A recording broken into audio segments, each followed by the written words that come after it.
Você sabe que os bots podem influenciar o seu voto? Pois é. Meu nome é Carmen Domingues, eu sou cientista de dados e hoje a gente vai falar sobre bots, o que eles são, como eles funcionam e como eles podem sim influenciar as nossas opiniões e até o nosso voto, principalmente nessa época de eleição. Mas o que é um bot? Bot é a abreviação de robot, que no inglês significa robô. É simplesmente um software ou programa de computador que simula uma atividade humana de alguma forma. Eles são usados para automatizar algumas tarefas, geralmente coisas meio repetitivas, e eles podem ser aplicados de várias maneiras. Umas extremamente úteis e outras potencialmente bastante nocivas. Algumas pesquisas indicam que mais de 50% do tráfego na internet é fruto da ação de bots. Louco, né? Mas o que um bot pode ou não fazer? Hoje em dia a gente vê muito termo associado às redes sociais, principalmente o Facebook e o Twitter, mas os robôs não se limitam a elas. Eles podem ser chatbots usados para atendimento ao cliente, por exemplo. Que às vezes eles nos levam à loucura do tipo desesperada, mas às vezes eles resolvem os nossos problemas sem a gente precisar dar uma de Fábio Porchat no Judite, né? Os web crawlers, que são softwares que escaneiam os websites para analisar como ranqueá-los nos sites de busca, por exemplo, são bots que são fundamentais. Alguns outros bots são usados para monitorar sistemas, automatizar processos, alocar investimentos, enfim. Os bots têm uma variedade enorme de aplicações. Os social bots, ou bots sociais, são os que atuam em plataformas de redes sociais. Eles parecem um usuário comum, com um perfil que parece normal, como o seu ou o meu, mas eles são bots. Os social bots são usados em diversas plataformas, mas particularmente no Twitter. Eles podem ser programados para automaticamente responderem a tweets gerados por outros usuários, por exemplo, quando certas palavras ou hashtags forem usadas. Ou eles podem automaticamente curtir ou retweetar certos posts. Eles também podem ser usados para conduzir pesquisas e coletar informações de usuários, por exemplo. E eles podem até criar tweets automaticamente também.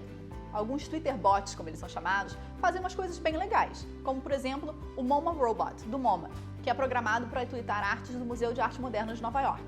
Ou o Earthquake Bot, que tweeta automaticamente para avisar quando algum terremoto com magnitude 5 ou mais acontece ao redor do mundo. Eu diria que é bastante útil, né? Mas como você pode imaginar, eles também podem ser usados para coisas não tão úteis ou sequer legais, nos dois sentidos da palavra. Como é de se esperar da tecnologia, ela vem melhorando ao longo dos anos. Um estudo da Universidade da Califórnia mostrou que lá em 2016, os bots eram muito focados em retweetar os mesmos tweets em grande escala, criando muitos tweets sobre o mesmo tema em períodos curtos de tempo.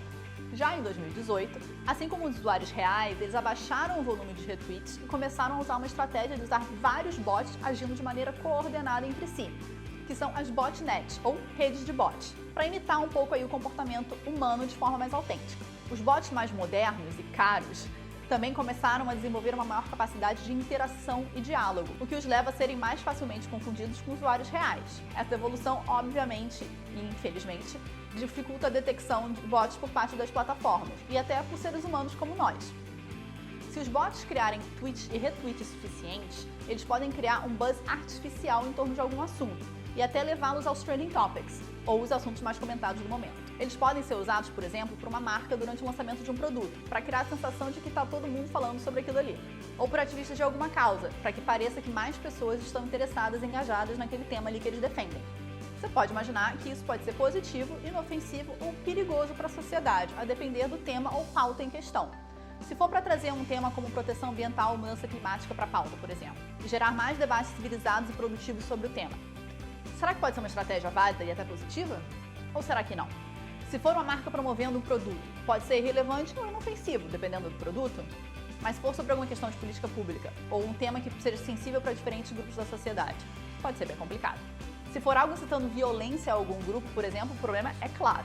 Se for algo que faça parecer que uma parcela significativa da população vê uma questão de política pública de uma determinada maneira, isso pode acabar sendo refletido em ações por parte do governo ou de empresas, que podem acabar tendo resultados diferentes do que seriam alcançados sem essa interferência. Percebe o problema? Os bots têm o poder de disseminar conteúdos fake ou não automaticamente, em larga escala. Essa criação ou compartilhamento de posts sobre determinado tema acaba espalhando conteúdos de diversos tipos. Eles podem estar espalhando links para matérias em outros veículos, ou eles podem estar espalhando fotos, vídeos, etc.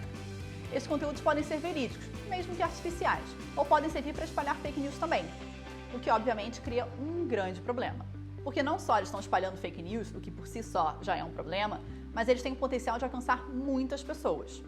E como muitas vezes eles se confundem com usuários reais, a impressão que pode dar é que tem muita gente acreditando ou compartilhando uma informação, o que leva mais pessoas reais a acharem que aquela informação é verídica. Porque se todo mundo está falando sobre aquilo, tem que ser verdade, né? Contém ironia. E isso pode fazer com que mais pessoas reais compartilhem informação, meio que validando a fake news, entende? De novo, aí o problema é claro. E sim, da mesma maneira que os bots podem ser usados para espalhar fake news, eles também podem ser usados para espalhar fatos. Aí será que é ruim? Será que os fins necessariamente justificam os meios? A questão ética nunca é simples, né?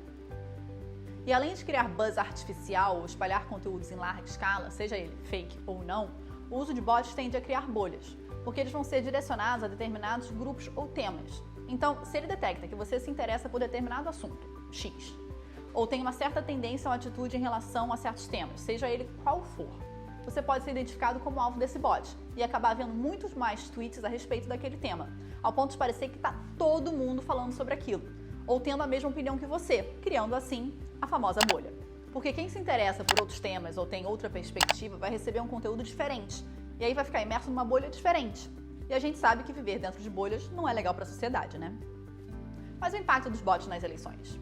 Se você viu minha dica de documentário lá no Instagram, na série Dicas da Carmen, você já sabe que bots foram usados em várias eleições ao redor do mundo nos últimos anos, e o poder que eles exerceram sobre os resultados dessas eleições. De acordo com estudos da Universidade de Oxford, eles foram fundamentais na campanha do Brexit na Inglaterra e na vitória do Trump em 2016. E nós sabemos que eles também têm sido usados no Brasil nos últimos anos. Agora, você já interagiu com algum bot? Será que você saberia dizer? Os bots geralmente postam usando perfis fake. São perfis que parecem normais, como o meu ou o seu. Geralmente tem uma foto, post, seguidores, tudo aparentemente normal. E como eu mencionei antes, os mais sofisticados e caros, sim, porque você consegue comprar ou contratar bots facilmente na internet, ou até criar o seu próprio no Twitter, por exemplo, se você souber programar, podem ler os perfis de usuários e coletar informação sobre eles, e até segui-los. Alguns podem até usar a inteligência artificial para formular posts mais complexos e até interagir com e responder a outros usuários. E se você não sabe muito bem como a inteligência artificial funciona, vou deixar aqui o link para o meu vídeo onde eu explico direitinho o que ela faz. Agora, voltando para os bots, quando eles agem de forma coordenada nas botnets, eles podem interagir entre si, curtir e comentar posts uns dos outros, reposts, etc. Como amigos ou pessoas comuns interagindo em redes sociais. Então pode ser que você também já tenha interagido com algum deles sem nem perceber. Acontece.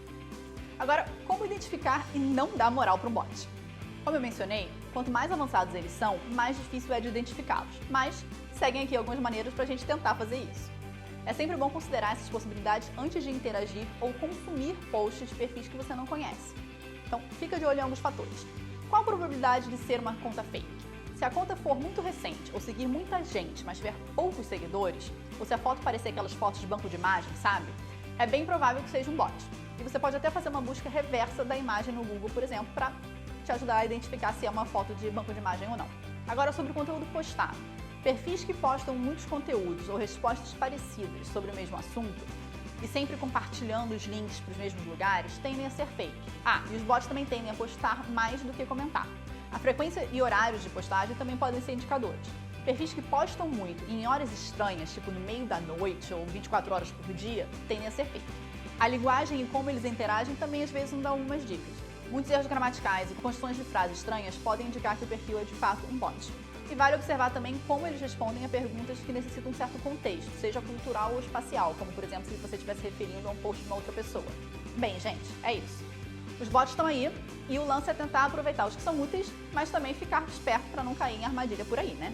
Principalmente quando o assunto é sério e pode ter impacto real na nossa sociedade.